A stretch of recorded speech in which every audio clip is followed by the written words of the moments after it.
Bom, voltando, né? Continuando, né? Quer dizer, nossa aula de sistema respiratório, essa aqui é a parte 2.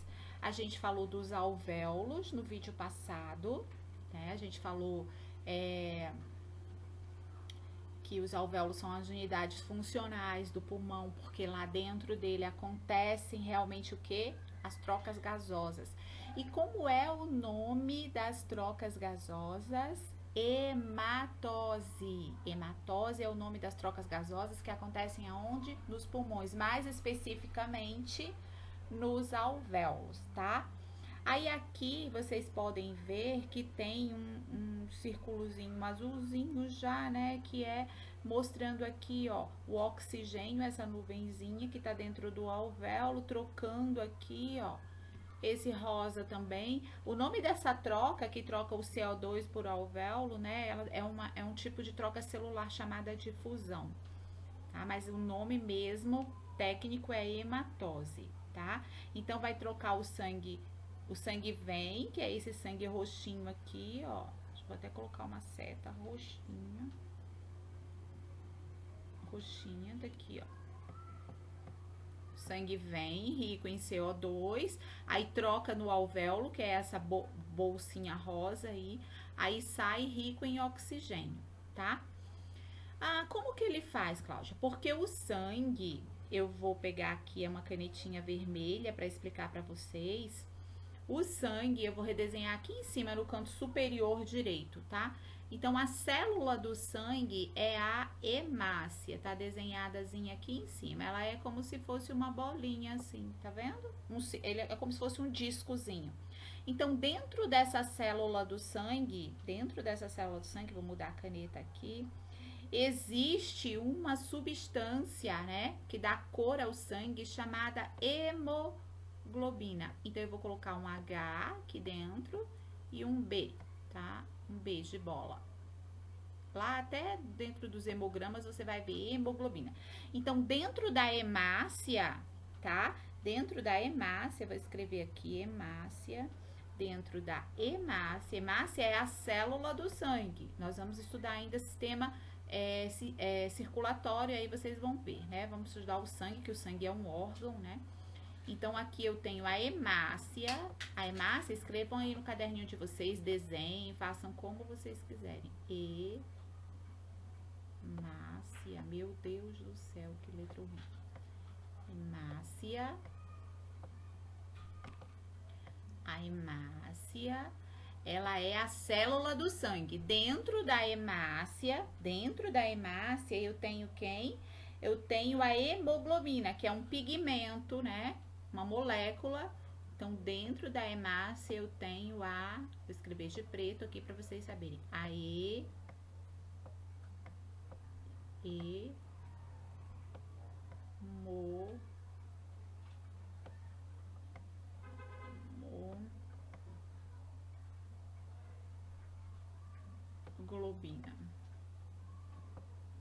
Hemoglobina,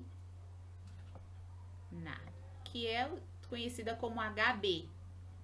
HB de hemoglobina, mas o nome dela é hemoglobina, tá? A hemácia, ela vem, né? Eu costumo dizer que a hemácia, ela é uma mulher de dois homens. É verdade, a hemácia é uma mulher de dois homens. Uma hora ela se junta com oxigênio, outra hora ela se junta com gás carbônico. Por quê? Porque o oxigênio e o gás carbônico, eles não conseguem andar livre dentro do sangue. Não conseguem. Eles têm que estar junto com uma substância, com um elemento químico que é a hemoglobina. Então, quando o sangue vem do corpo trazendo CO2, a hemoglobina, cada molécula de hemoglobina, ela se liga a uma molécula de oxigênio.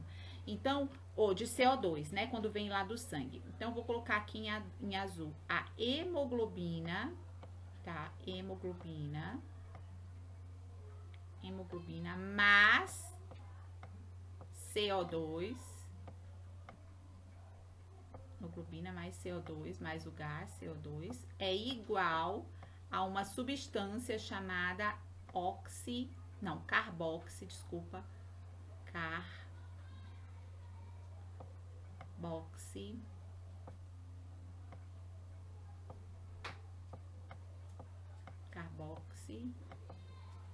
hemoglobina.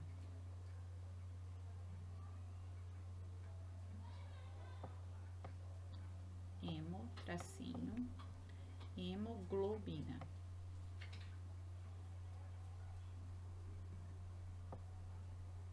Hemoglobina. Tá? Hemoglobina. Então, quando o CO2 vem para o alvéolo, que ele vem lá do corpo, ele vem junto com a hemoglobina. Nesse momento que a hemoglobina tá com o carboxo, tá aqui, ó, a célulazinha da hemoglobina. Aqui, ó, vermelhinho, eu vou até apontar, ó, a célula da hemoglobina com CO2, ó. Vou riscar, vou fazer um círculo aqui em azul. Tá? Então, a hemoglobina mais o CO2 vem, ele não consegue vir sozinho, ele tem que vir acompanhado, né? E nesse momento ela tá casada com o CO2, então o nome dela é carboxihemoglobina. Mas depois que ocorre a hematose, que são as trocas gasosas lá no pulmão, lá no alvéolo, ela deixa o CO2, muda de marido, deixa o CO2 e pega quem? Pega o oxigênio. Nesse momento, vamos escrever aqui a hemoglobina, tá? HB. A hemoglobina mais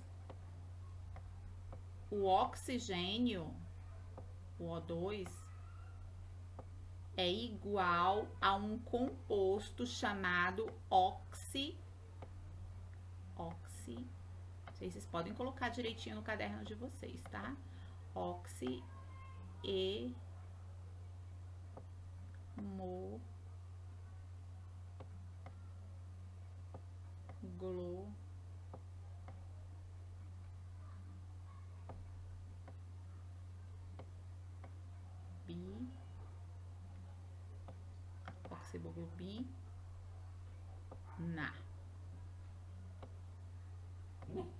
Oxihemoglobina. Então, aí ela muda, deixa o CO2 e pega o oxigênio, porque o oxigênio também não consegue andar sozinho. Então, ela se casa com o oxigênio, leva lá, deixa nas células o oxigênio, pega o CO2 e transforma em carboxihemoglobina, volta para o pulmão, deixa o CO2, pega o oxigênio, se transforma em oxihemoglobina e assim sucessivamente, até o final das nossas vidas. Mas é importante que vocês saberem isso. O sangue é quem leva o oxigênio e o gás carbônico. Dentro do sangue existem as hemácias, que são as células do sangue, e dentro das hemácias existem a hemoglobina. A hemoglobina é que se junta com os gases para poder transportá-los. Quando a hemoglobina está junto com o CO2, o nome dela é carboxihemoglobina, quando ela está levando o CO2. E quando ela está levando o oxigênio, ela é chamada oxihemoglobina, tá? Aqui embaixo eu coloquei uma observação relacionando-se à tragédia de Santa Maria, que foi que eles morreram de asfixia por ingestão de fumaça. Eu vou falar um pouquinho sobre isso em um outro slide, mas vamos só continuar aqui a hematose.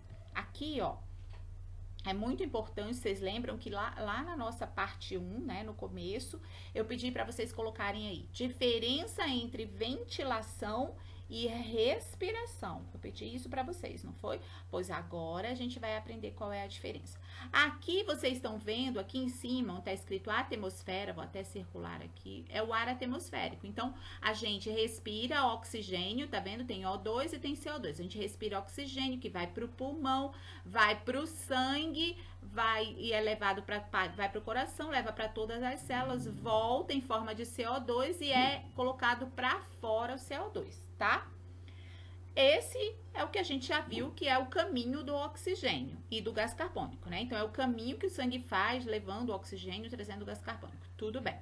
Mas existe uma diferença entre ventilação e respiração. Eu digo que uma o homem pode fazer, pode ajudar, e outra só Deus. Por exemplo, a ventilação, escrevam aí. Ventilação é o ato de entrar e sair ar do seu pulmão. Ou seja, é a inspiração e a expiração. O fato do ar entrar e sair do seu pulmão se chama ventilação. Para o vídeo e coloca aí. Ventilação, o que é?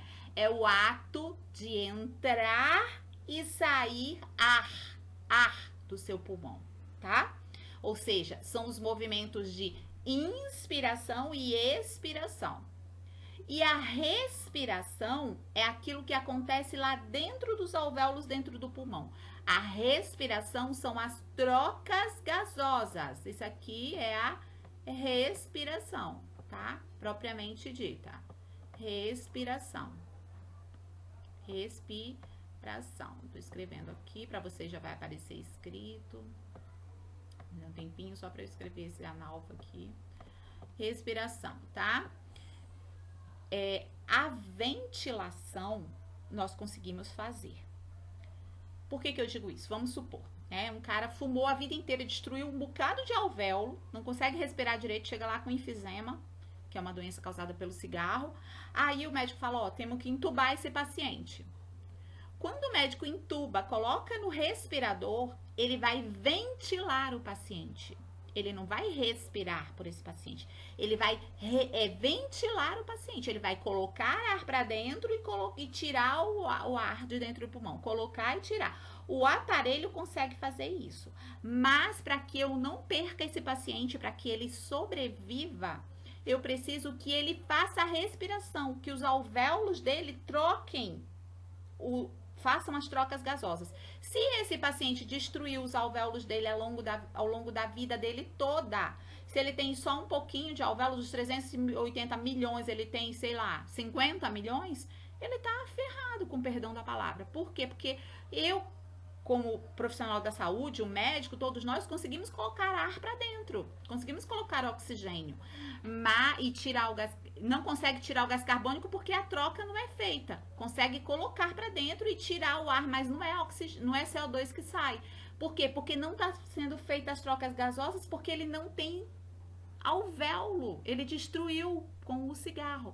Agora, se é um paciente que chega para você, por exemplo, aí de coronavírus, mas é um cara que nunca fumou e tudo, aí você entuba ele, dá oxigênio para ele e o pulmão dele tá legal, consegue fazer as trocas gasosas, com certeza esse paciente tem uma probabilidade enorme de sair bem. E a gente não vai perder esse paciente. Por quê? Porque ele consegue fazer a respiração dele. A ventilação nós conseguimos fazer. Por isso que eu digo que o homem consegue fazer. Agora, o homem não é Deus. Então, respiração só Deus. Só você, né, para manter seus alvéolos, e Deus que criou seus alvéolos, tá? Então, a diferença entre ventilação e respiração é essa. A ventilação é o ato de entrar e sair ar do pulmão. São os movimentos de inspiração e expiração.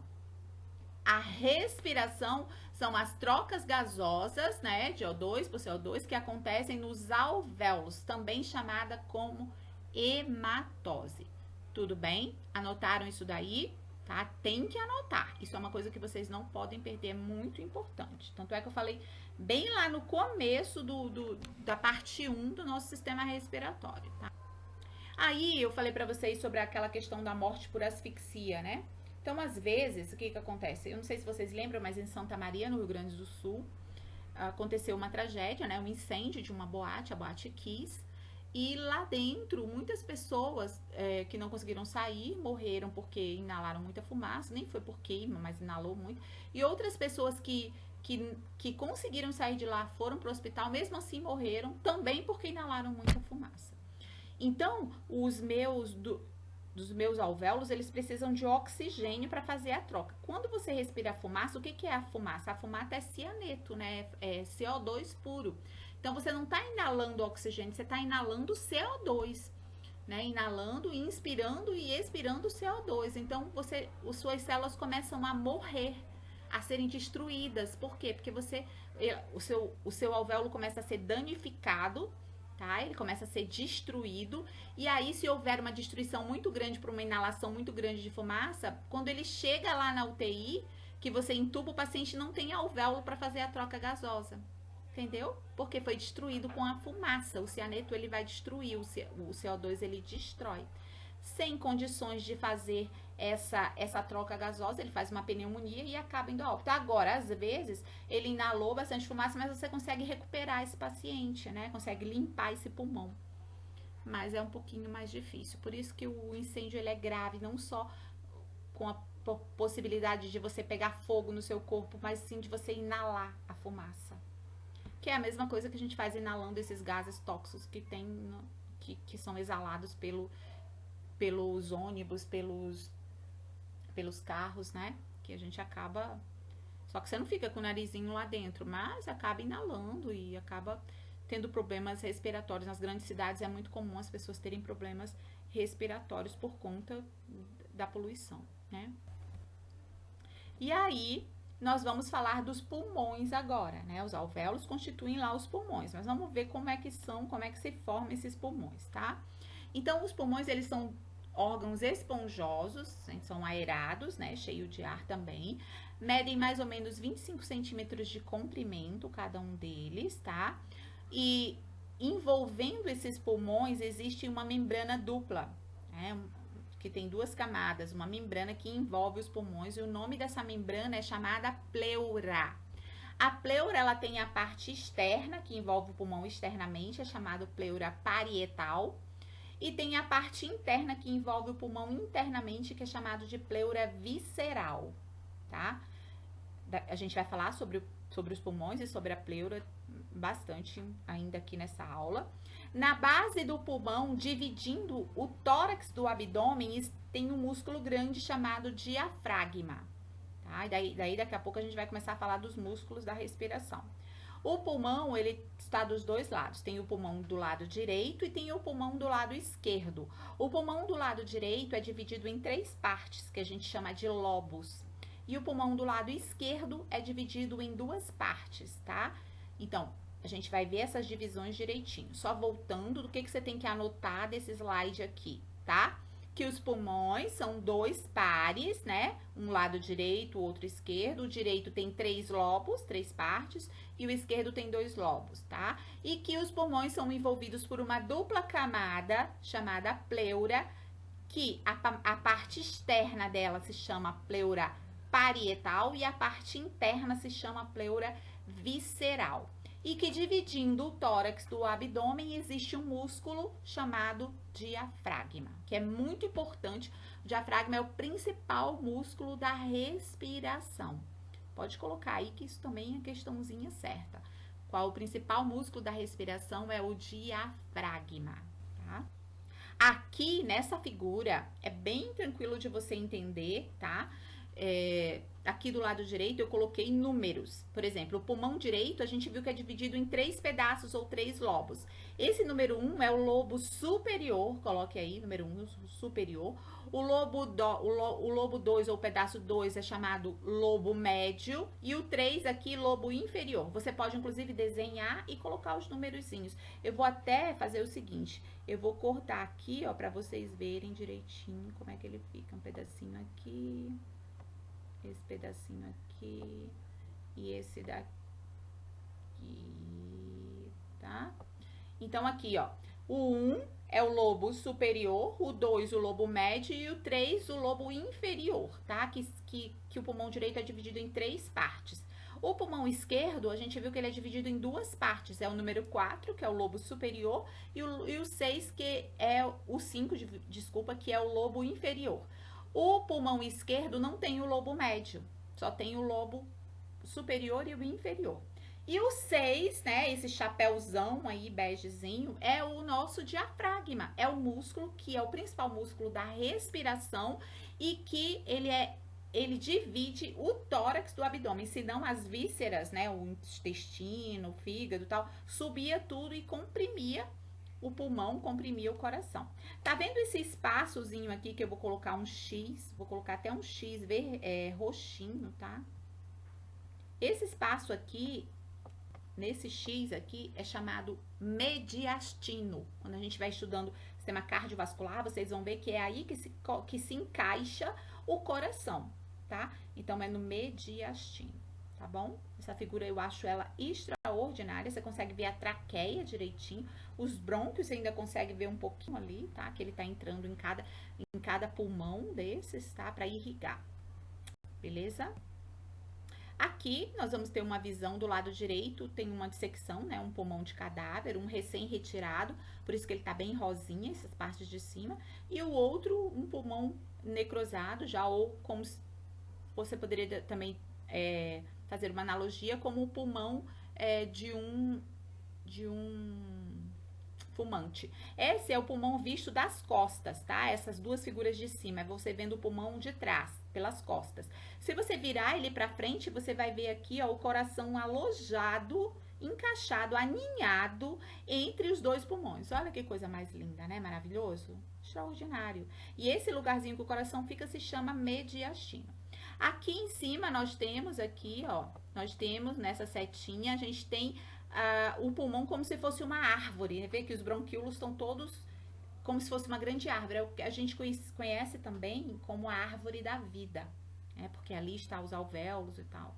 E aqui embaixo a gente tem um raio-x. Lembram que eu falei para vocês que quando o ar está dentro do pulmão, ou então nos seios paranasais lá, então se tiver bastante ar, quando você bate o raio-x, fica escuro. Tá vendo que tá bem escuro esse raio-x? O único lugar branco dos pulmões é o mediastino, que eu vou colocar um M aqui, que é onde tá quem? O coração. Aí tá ok, é para ficar branco mesmo, porque o coração não tem ar dentro. Dentro do coração tem sangue, então é para ficar branco mesmo. Mas o restante, essa parte do pulmão toda, é para ficar tudo preto.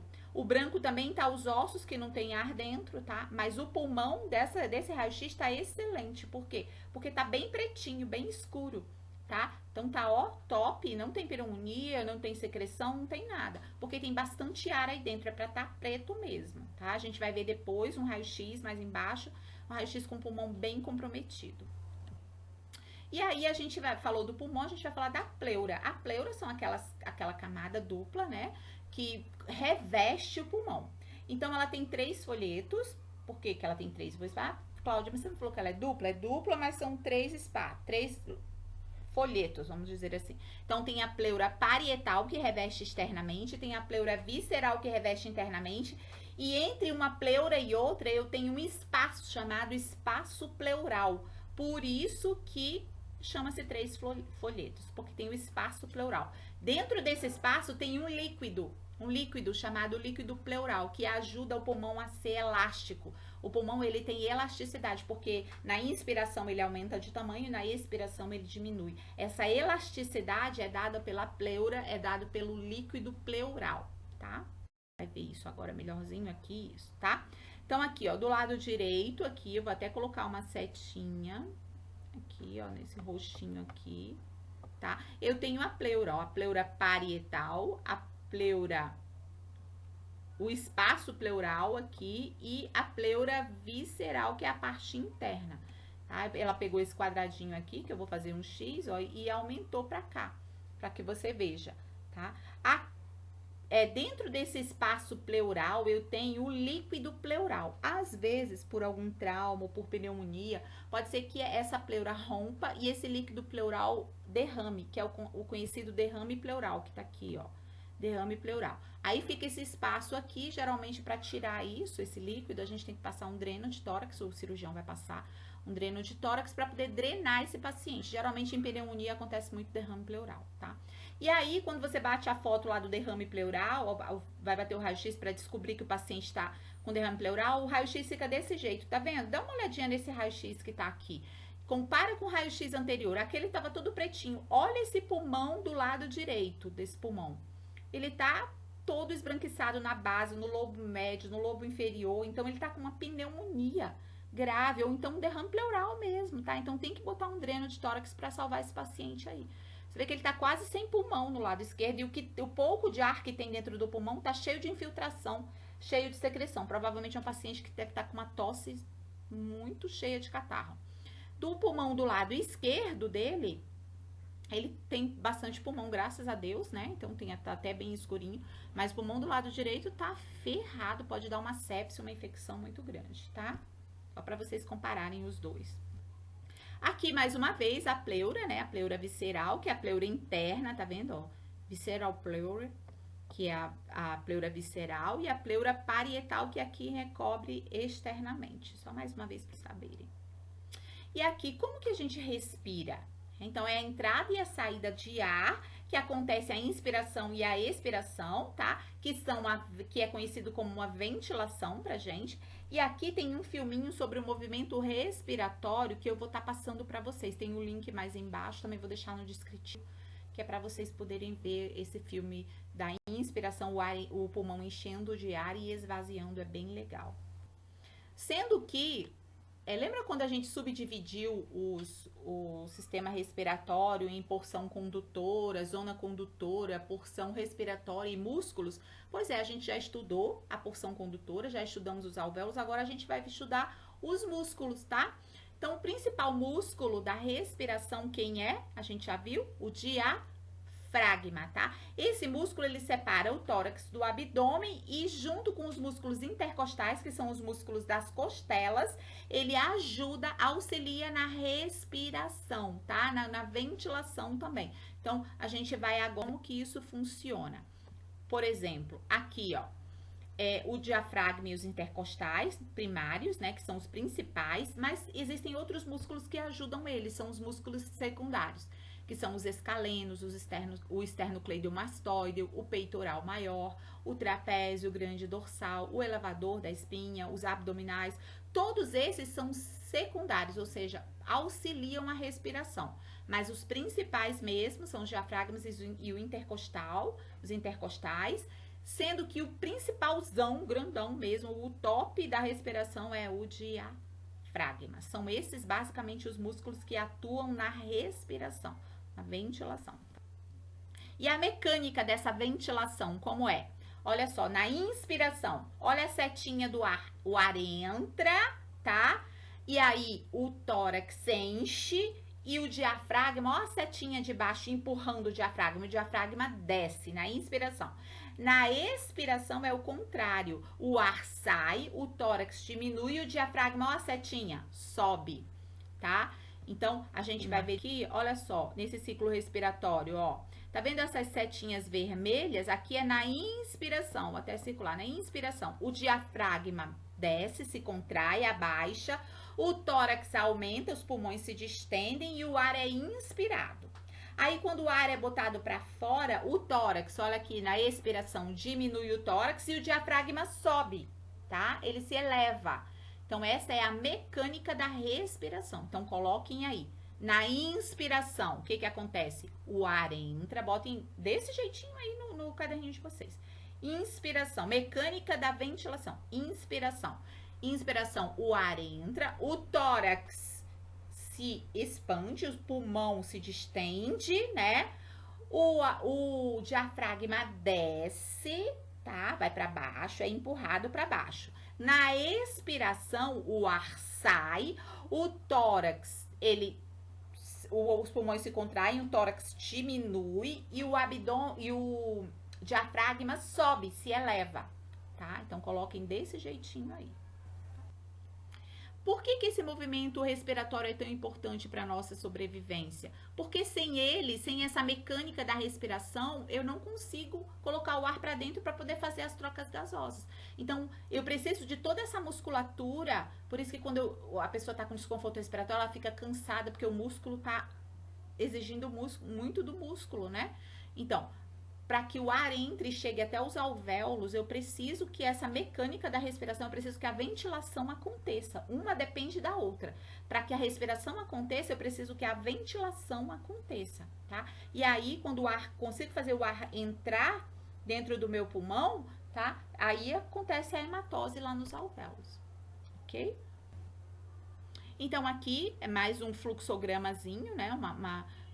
Fechando assim já quase nossa aula. Então, aqui a cavidade nasal, aqui o ar é filtrado, passa pela faringe, pela laringe, acompanhem comigo, entra na cavidade nasal, o ar é filtrado, faringe, laringe, traqueia, brônquios, chega nos pulmões. O que acontece lá nos pulmões? A troca gasosa, que é chamada de hematose, que ela acontece aonde? Nos alvéolos, tá?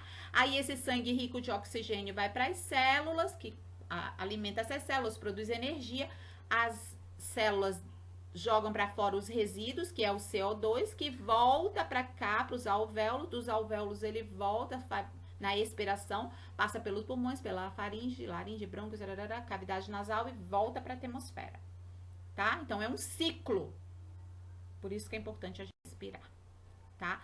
Mas, quando eu comecei essa aula também, eu falei para vocês que a respiração, ou seja, o ato de nós respirarmos, ela é involuntária. Eu tô aqui dando essa aula para vocês, mas ao mesmo tempo eu também estou respirando. Isso é um ato involuntário que é controlado por dentro do meu cérebro, lá no meio do cérebro, um lugarzinho chamado bulbo. O bulbo, ele controla a respiração e os batimentos cardíacos, porque eles são involuntários, tá? Ou seja, acontecem mesmo eu não querendo ou querendo, eles vão acontecer até o último dia da minha vida, tá? Então, é o bulbo lá dentro do cérebro, num lugar bem difícil acesso, lá no meio do seu cérebro, que controla, bem protegido mesmo, para que não seja danificado, tá? Existem algumas doenças, aqui eu vou passar muito rápido, porque na verdade essa nossa aula é de anatomia. Quando for a aula de clínica médica, a gente vai falar direitinho de cada uma dessas doenças. Mas existem as doenças, algumas infecções no pulmão, né? E também nos órgãos do sistema respiratório. Por exemplo, a bronquite, que é uma infecção dos brônquios. A pneumonia, que é uma infecção dos alvéolos do pulmão, né? E existem algumas bactérias que elas podem colonizar e causar danos muito graves ao pulmão, que é, por exemplo, o bacilo de Koch, que é uma bactéria que causa a tuberculose. Tem a asma, que é uma inflamação dos brônquios, faz com que os brônquios fechem e você não consiga respirar, tá? É um estreitamento. Tem o enfisema pulmonar, que eu já falei pra vocês, que é uma doença proveniente das pessoas que fumaram uma vida inteira. Então, ela destrói os seus alvéolos e não tem alvéolos para poder fazer as trocas gasosas, para fazer a respiração. A gente vai estudar, vocês vão estudar, pode ser que não seja comigo, mas pode ser que seja com outra professora, essa parte de doenças respiratórias em clínica médica, mas com certeza vai ter uma aulinha aqui sobre isso, tá? No nosso canal. E o cigarro é o grande desafio do século XXI, óbvio, né? Se a gente puder reduzir, porque ele prejudica tudo, né? Ele prejudica o transporte do oxigênio, ele eleva a pressão arterial, ocasiona um envelhecimento precoce, infarto do miocárdio, aumenta as chances de desenvolver diversos tipos de câncer. Então, o grande desafio da gente é fazer com que as pessoas que fumem, elas deixem de fumar. E eu bato muito nisso em todas as minhas alunas, todas as minhas aulas, eu faço o que eu posso para conscientizá-los, né? Aqui tem alguns exercícios que eu gostaria que vocês fizessem, tá? Se vocês tiverem alguma dúvida, mandem pro meu e-mail. Os meus alunos com certeza têm que responder e mandar pro meu e-mail, eles sabem disso. Mas vocês que estão assistindo o meu vídeo no meu canal, façam isso e mandem pro meu e-mail, discutam, perguntem, que eu terei o maior prazer em respondê-los, tá? Aqui é para você refletir, cada respiração da gente pode ser a última. Então, vamos cuidar dos nossos alvéolos, né? Então, estamos ali na parada de ônibus, dá licença, o senhor vai fumar mais pra lá, porque eu preciso cuidar dos meus alvéolos, tá? Que eu tô aqui respirando. Então, as pessoas, elas têm que entender que eu quero respirar sem fumar. As pessoas que fumam têm que entender que é uma escolha delas e não minha. Então, vamos refletir sobre isso, tá? E aqui, eu gosto sempre de estar conversando com vocês sobre a nossa profissão, tá? Aqui eu tenho uma equipe de enfermagem, tá vendo? O doutor já tá aí, ele já se formou, a enfermeira também, mas tem uma vaga, tem um espaço vazio, não é isso? Para os meus técnicos de enfermagem, para vocês se formarem. Para quem é acadêmico de enfermagem também, tá aí, ó. Tem mais de uma vaga nessa enfermeira, tá bom? Não deixem esse espaço vago, coloquem o nome de vocês aí, ok? Busquem foco, pensem no sonho que vocês querem. Ok? Vamos lá? Trabalhar juntos? Muito obrigada. Lembrando que vocês podem me encontrar no meu e-mail, né? E os meus alunos também têm os meus contatos. E se vocês gostaram dessa aula, curtam, compartilhem, se inscrevam no canal, que é muito importante para mim, saber que vocês estão gostando e saber que eu tenho pessoas que veem essas aulas. Eu fico muito feliz, porque eu sei que eu estou contribuindo para a formação profissional de vocês. Um beijo no coração e fiquem com Deus.